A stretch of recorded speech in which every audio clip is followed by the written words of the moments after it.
Hello students, आज से हम क्लास 9th के चैप्टर हेरोन्स फार्मूला से शुरुआत करेंगे।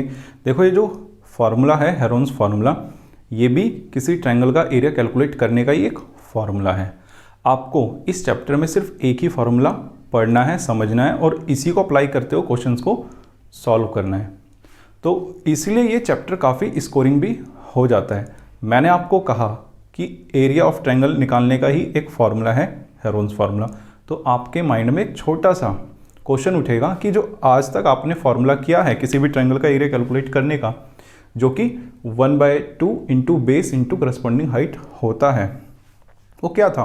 देखो, इस फार्मूले की हेल्प से आज तक आपने राइट एंगल ट्रायंगल का एरिया कैलकुलेट किया, इक्विलेटरल ट्रायंगल का एरिया कैलकुलेट किया, आइसोसेलेस ट्रायंगल का एरिया कैलकुलेट किया, या फिर आपने उस कंडीशन में एरिया कैलकुलेट किया इस फार्मूले की हेल्प से जब आपको किसी ट्रायंगल का बेस और करस्पॉन्डिंग हाइट दी जाती थी। लेकिन अब सबसे इंपॉर्टेंट बात ये उठती है कि आपने स्केलन ट्रायंगल का एरिया तो कैलकुलेट किया ही नहीं है। आगे बढ़ने से पहले मैं बताना चाहूँगा कि स्केलन ट्रायंगल क्या होता है। स्केलन ट्रायंगल वो ट्रायंगल होता है जिसकी तीनों की तीनों साइड का मेज़र अलग अलग होता है, यानी कोई भी साइड किसी के इक्वल नहीं होती। अगर मैं यहाँ पर इस ट्रायंगल ए बी सी की बात करूँ तो ये जो साइड है ए बी, ये बी सी के इक्वल नहीं होगी और बी सी सी ए के इक्वल नहीं होगा, यानी कि तीनों की तीनों साइड अलग अलग होंगी, कोई भी किसी के इक्वल नहीं होगी। तो हम बात कर रहे थे स्केलन ट्रायंगल का एरिया के बारे में। आपने सोचा कि स्केलन ट्रायंगल का एरिया आज तक हमने क्यों कैलकुलेट नहीं किया, तो इसका आंसर बिल्कुल सिंपल है। आपके पास ना कोई ऐसा मेथड होगा, ना कोई ऐसा फॉर्मूला होगा जिसकी हेल्प से आप बेस के करस्पॉन्डिंग हाइट कैलकुलेट कर पाओ। तो क्या होगा अब कि स्केलन ट्रायंगल का एरिया हम कैलकुलेट नहीं कर पाएंगे? क्या स्केलन ट्रायंगल ऐसे ही रह जाएगा जिसका एरिया हम कैलकुलेट नहीं कर पाएंगे? नहीं बच्चों, ऐसा बिल्कुल नहीं है। आपकी इसी प्रॉब्लम का सॉल्यूशन दिया हेरोन्स नाम के साइंटिस्ट ने। उन्होंने हमें एक ऐसा फॉर्मूला दिया जिसके बेस पर हम किसी भी ऐसे ट्रायंगल का एरिया कैलकुलेट कर सकते हैं जिसकी तीनों की तीनों साइड्स गिवन हो, और उसी फॉर्मूले को हेरोन्स फार्मूले के नाम से जाना जाता है। तो आइए देखते हैं हेरोन्स फार्मूला होता क्या है। मैंने आपको समझाने के लिए एक ट्रायंगल लिया है जिसकी 3 साइड्स दी हुई है और उन साइड्स का मैंने नामकरण क्या कर दिया, ए बी सी, ठीक है। और मैंने सेमी पैरामीटर डिफाइन किया फॉर्मूले के अकॉर्डिंग। सेमी पैरामीटर देखो होता क्या है, पैरामीटर का मतलब होता है तीनों की तीनों साइड का सम, और सेमी मतलब होता है हाफ, यानी कि पैरामीटर का हाफ। तो मैंने एस को डिफाइन किया ए प्लस बी प्लस सी, पैरामीटर हो गया इसका हाफ, यानी कि डिवाइडेड बाय 2। तो हेरोन्स फार्मूले के अकॉर्डिंग जो एरिया होगा इस ट्रायंगल का वो होगा square root of S minus A, S minus B, S minus C, जहां पर आपके पास ए बी सी उस ट्रायंगल की साइड्स होंगी और एस जो होगा ना वो होगा सेमी पैरामीटर। तो इस फॉर्मूले को, जो कि हेरोन्स फार्मूला के नाम से जाना जाता है क्योंकि हेरोन्स नाम के साइंटिस्ट ने हमें फार्मूला दिया था। इस फार्मूले की देखो क्या सबसे पहली कंडीशन है, इस कंडीशन को ही आप ध्यान रखना। अगर आप यही ध्यान रखोगे तो आप क्वेश्चन इजीली कर पाओगे। क्या इस फार्मूले को अप्लाई करने की कंडीशन है कि ऑल 3 साइड्स आर गिवन। अगर आपके पास तीनों की तीनों साइड्स गिवन है तो आप इस फार्मूले की हेल्प से किसी भी ट्रायंगल का एरिया कैलकुलेट कर सकते हो। देखो, तीनों की तीनों साइड्स आपको राइट एंगल ट्रायंगल में भी पता होती है, इक्विलेटरल ट्रायंगल में भी पता होती है, आइसोसेलेस में भी पता होती है। तो आप हेरोन्स फार्मूले से इन सभी ट्रायंगल का एरिया भी कैलकुलेट कर सकते हो हेरोन्स फार्मूले की हेल्प से। मैं आपको आगे चल के इन सभी टाइप के ट्रायंगल्स में हेरोन्स फार्मूला अप्लाई करके दिखाऊंगा और साथ ही साथ ये फॉर्मूला भी अप्लाई करके दिखाऊंगा कि 1/2 बेस इंटू हाइट या फिर करस्पॉन्डिंग हाइट बोल लो, और आपको ये शो करूंगा कि चाहे आप इससे कैलकुलेट करो चाहे इससे कैलकुलेट करो, आपका आंसर सेम रहेगा, आपके आंसर पर किसी भी तरीके का कोई फर्क नहीं पड़ेगा। या फिर आप इसमें अगर डायरेक्ट फॉर्मूला भी अप्लाई करोगे, जो कि जैसे कि इक्विलेटरल ट्रायंगल का होता है √3/4 और साइड का स्क्वायर, तो भी आंसर सेम ही आएगा। और मैं आपको ये भी बताऊंगा कि कैसे ये फॉर्मूला आया है इसकी हेल्प से, ठीक है। क्योंकि अभी तक हमने स्केल एंड ट्रायंगल का एरिया ही कैलकुलेट नहीं किया है, तो हम बढ़ते हैं सबसे पहले स्केल एंड ट्रायंगल का एरिया कैलकुलेट करने की तरफ। और स्केल एंड ट्रायंगल का एरिया कैलकुलेट करने वाले कुछ अच्छे अच्छे क्वेश्चंस करते हैं, जो कि पेपर के पॉइंट ऑफ व्यू से भी इंपॉर्टेंट हो सकते हैं और आपके एनसीईआरटी में भी दिए हुए हैं। तो बच्चों ये देखो बोर्ड पे जो क्वेश्चन लिखा हुआ है, क्या कहता है ये, find the area of a triangle whose sides are 13 centimetre, 14 centimetre and 15 centimetre. मैंने आपको स्केल एंड ट्रायंगल के बारे में बताया कि तीनों की तीनों साइड क्या होती है, डिफरेंट होती है, यानी कि कोई भी किसी की इक्वल नहीं होती। यहाँ पे देखो 13, 14, 15 तीनों की तीनों क्या है, अलग अलग साइड्स हैं। तो ये जो साइड्स है किस ट्रायंगल की साइड्स है, स्केलर की। ठीक है, तो आप है ना जितनी इंफॉर्मेशन है क्वेश्चन में ड्रॉ करने की कोशिश करो। मान लो कोई आपके पास एक ट्रायंगल है जिसकी साइड्स 13 सेंटीमीटर, कोई भी कहीं पे भी लिख दो, कुछ फर्क नहीं पड़ रहा है, एक 14 सेंटीमीटर और एक 15 सेंटीमीटर दी हुई है। आपको जो फॉर्मूला अप्लाई करना है वो करना है हेरोन्स फार्मूला। ठीक है, तो हेरोन्स फार्मूला को एक काम करो, लिख दो। हेरोन्स फार्मूला क्या होता है, square root of S minus A, S minus B, S minus C. आप सिर्फ और सिर्फ इसी फॉर्मूले से एरिया कैलकुलेट करोगे। आप मान लो ये जो साइड है ये है ए, कोई भी आप ए बी सी मान लो, कुछ फर्क नहीं पड़ रहा, इसको मान लो बी और इसको मान लो सी। तो आप ये चीज क्वेश्चन को सॉल्व करते हुए लिखो भी सॉल्यूशन में कि क्या, let A is equals to 13 centimetre, B is equals to 14 centimetre and C is equals to 15 centimetre. मैं आपको देखो प्रॉपरली तरीका भी बता रहा हूं कि किस तरीके से आपको पेपर के पॉइंट ऑफ व्यू से सॉल्व करना है, ताकि आपका कहीं कोई नंबर डिडक्ट ना हो। आपको देखो इस फॉर्मूले के अकॉर्डिंग क्या क्या चीज मिल गई, ए बी सी मिल गई। फॉर्मूला अप्लाई करने के लिए क्या चाहिए आपको, एस भी तो चाहिए। एस क्या होता है by definition, semi parameter, semi parameter यानी कि पैरामीटर का जस्ट हाफ। पैरामीटर क्या होगा, ए प्लस बी प्लस सी, इसका हमें हाफ करना है ना।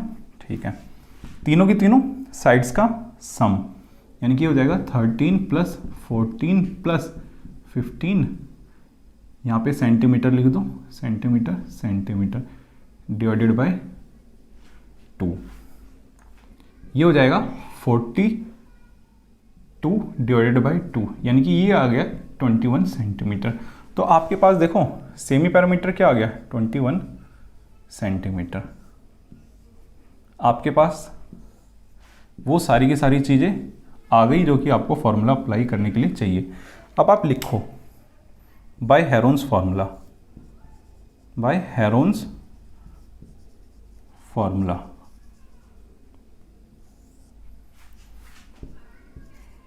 एरिया क्या होगा आपके पास, स्क्वायर रूट ऑफ, देखो एस, सबसे पहले एस है ना, यानी कि 21, एस माइनस ए यानी कि 21 minus 13, S minus B, 21 minus B क्या था 14, नेक्स्ट है एस माइनस सी यानी 21 माइनस 15। ठीक है, तो आपके पास एरिया क्या आ जाएगा। अभी आगे हम इसको सॉल्व करते हैं, तो अभी आपको सिर्फ और सिर्फ कैलकुलेशन पे ध्यान देना है। 21 अंदर आ गया, ये 8 इंटू 7 इंटू 6। देखो इसी को मैं आगे सॉल्व करता हूँ। तो स्क्वायर रूट में सबसे बढ़िया सॉल्व करने का तरीका है कि आप प्राइम फैक्टराइजेशन करो नंबर्स की। 21 की अगर मैं प्राइम फैक्टराइजेशन करूँगा तो वो आएगा 3 into 7।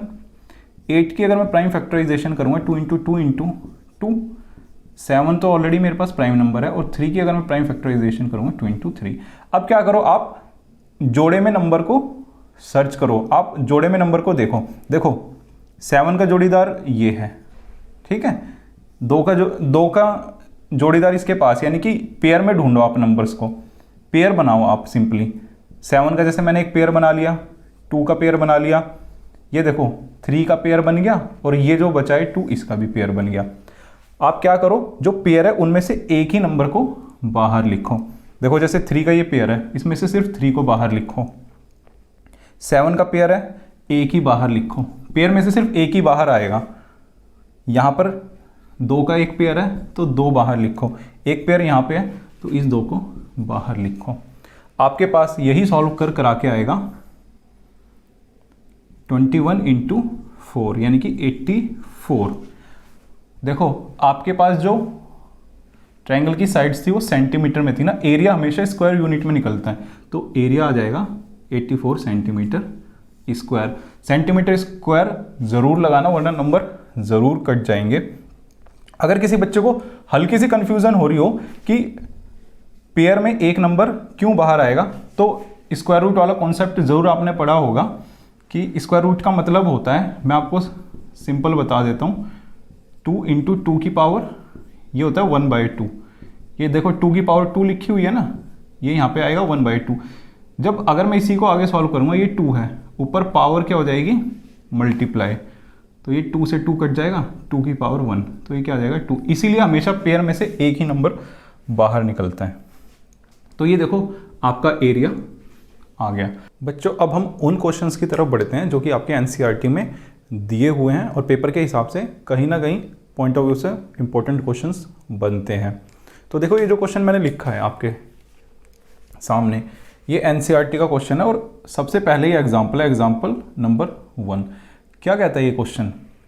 Find the area of a triangle, 2 sides of which are 8 centimetre and 11 centimetre and the parameter is 32 centimetre. देखो जो जो भी आपके पास गिवन है वो लिखते हैं हम, क्या क्या गिवन है। मान लो कोई एक ट्रायंगल है आपके पास जिसकी एक साइड है 8 सेंटीमीटर और दूसरी साइड है 11 सेंटीमीटर और तीसरी साइड हमें नहीं दी हुई, लेकिन आपके पास पैरामीटर गिवन है।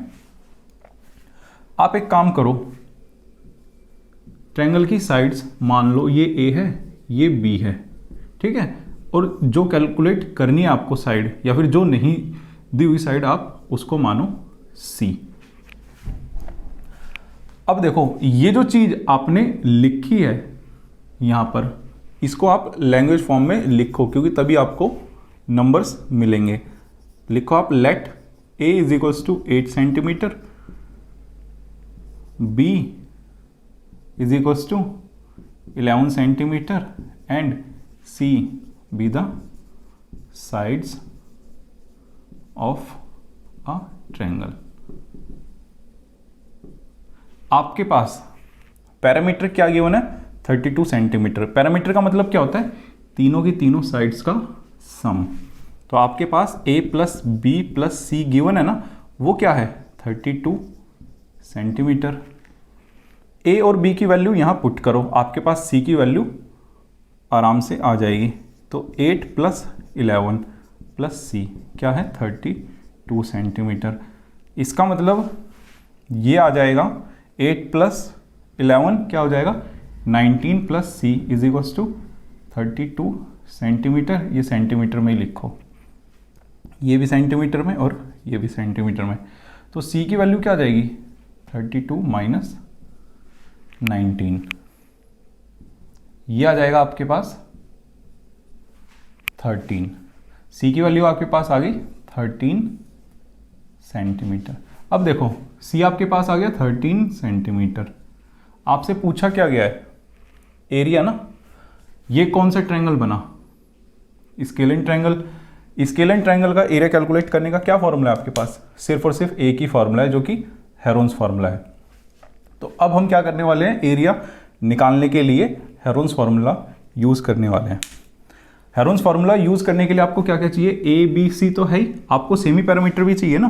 तो एस क्या होगा तीनों की तीनों साइड्स का सम, यानी कि a + b + c / 2। लेकिन पैरामीटर तो आपको दिया हुआ है ना 32 सेंटीमीटर, तो ये हो जाएगा 32 सेंटीमीटर / 2, यानी कि ये हो जाएगा 16 सेंटीमीटर। अब क्या करो, एरिया कैलकुलेट करने के लिए फॉर्मूले में पुट कर दो सारी की सारी चीज़। बाय हेरोन्स फार्मूला लिखो, बाय हेरोन्स फार्मूला।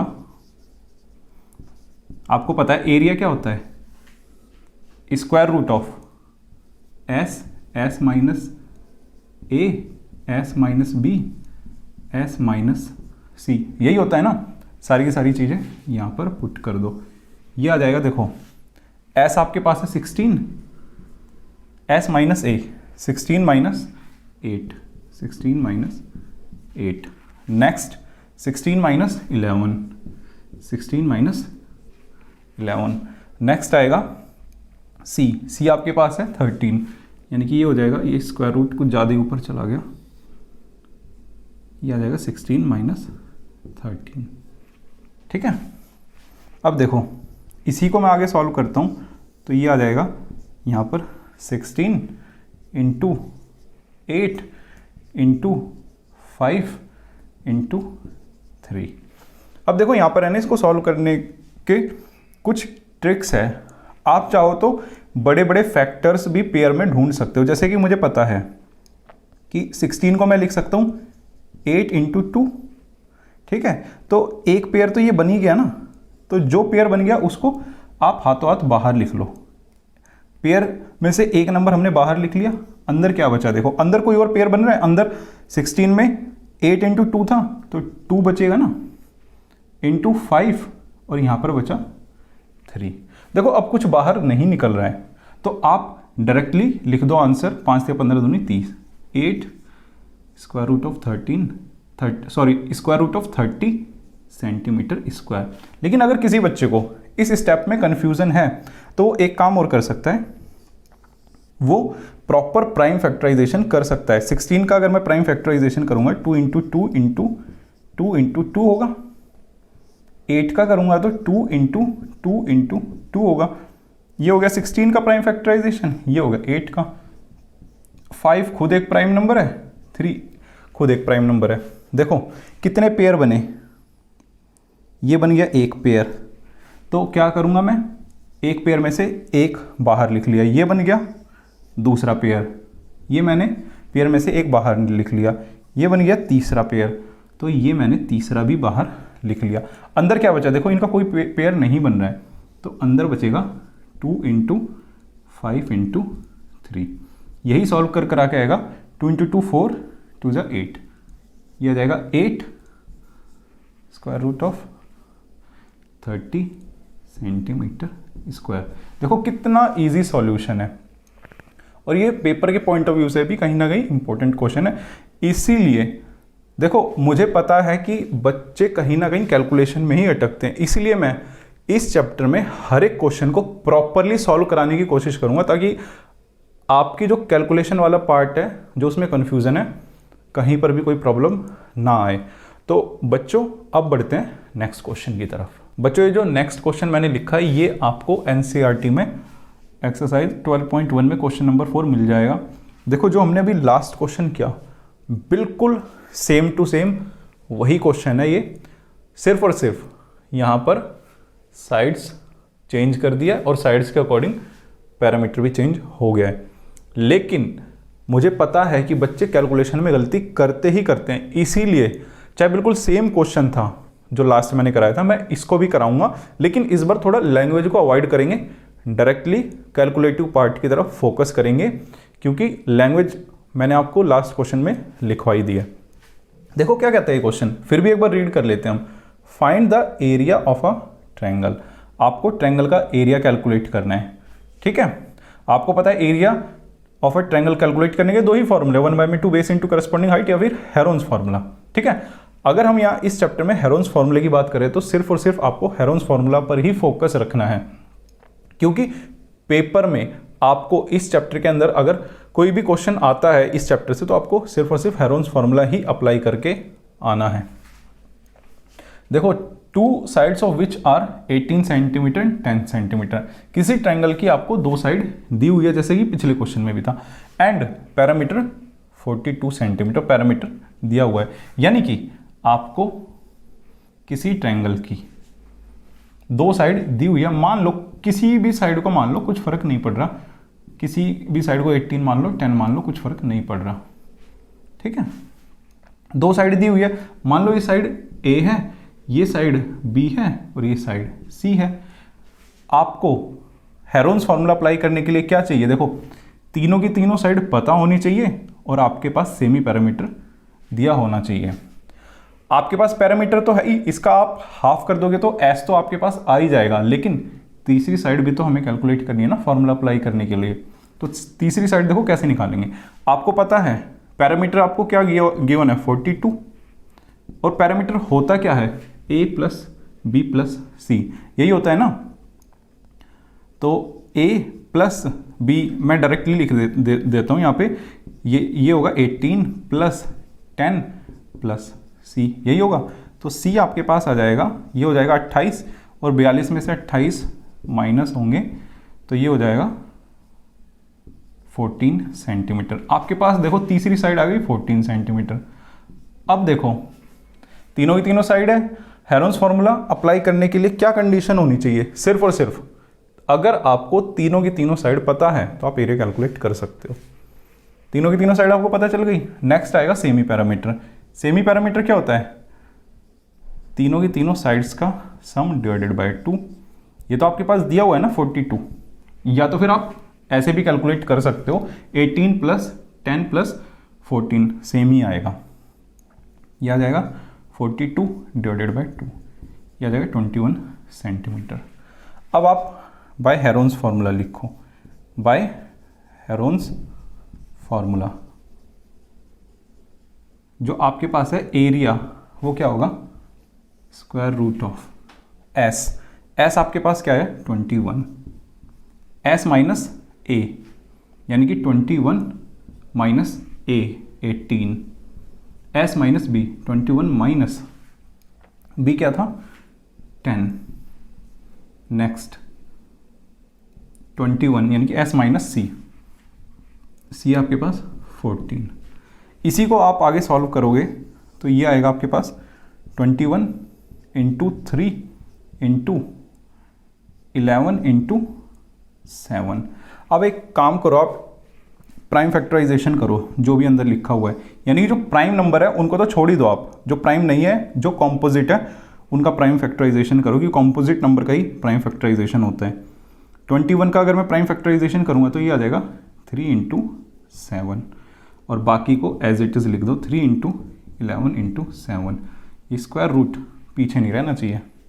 अब देखो जो पेयर बनता है ना उनको बाहर निकाल लो साथ साथ। 3 का पेयर बना तो 3 बाहर लिख दो। अब देखो किसी और का पेयर बन रहा है, 7 का पेयर बन रहा है, 7 को बाहर रख दो, ठीक है। अब क्या बचा, सिर्फ अंदर सिंगल बचा है ना 11, तो सिंगल तो बाहर निकलेगा ही नहीं, ये आ जाएगा 11 और यही सॉल्व करा के आ जाएगा 21 square root of 11 centimetre square. देखो कितना इजी क्वेश्चन था ये, ठीक है। अगर आपको सॉल्यूशन करने का तरीका पता है तो वो यहाँ पर चाहे कोई सी भी साइड आपको देते, आपके क्वेश्चन करने का तरीका यही रहेगा। तो ये एक टाइप थी, जो पिछला क्वेश्चन और ये क्वेश्चन था जो मैंने कवर कराया। क्या टाइप थी, आपको 2 साइड दी हुई थी, पैरामीटर दिया हुआ था, आपसे पूछा था एरिया। आप कैलकुलेशन में कहीं ना फंसो, इसीलिए मैंने एक एक स्टेप आपको पेपर के पॉइंट ऑफ व्यू से करके बताए हैं। बच्चों आज की क्लास में सिर्फ इतना ही था, लेकिन आज की क्लास ख़त्म करने से पहले मैं चाहता हूं कि आप वीडियो पॉज करके ये सॉल्यूशन या फिर जो भी आपको इम्पोर्टेंट लगे वो नोट डाउन कर लो। और अब हम नेक्स्ट क्लास में मिलेंगे कुछ और नए इम्पोर्टेंट क्वेश्चंस, कुछ और नए कॉन्सेप्ट्स के साथ। तो बच्चे बने रहना हमारे साथ, इसी तरह की अच्छी वीडियो पाने के लिए चलते हैं। नमस्कार, जय हिंद।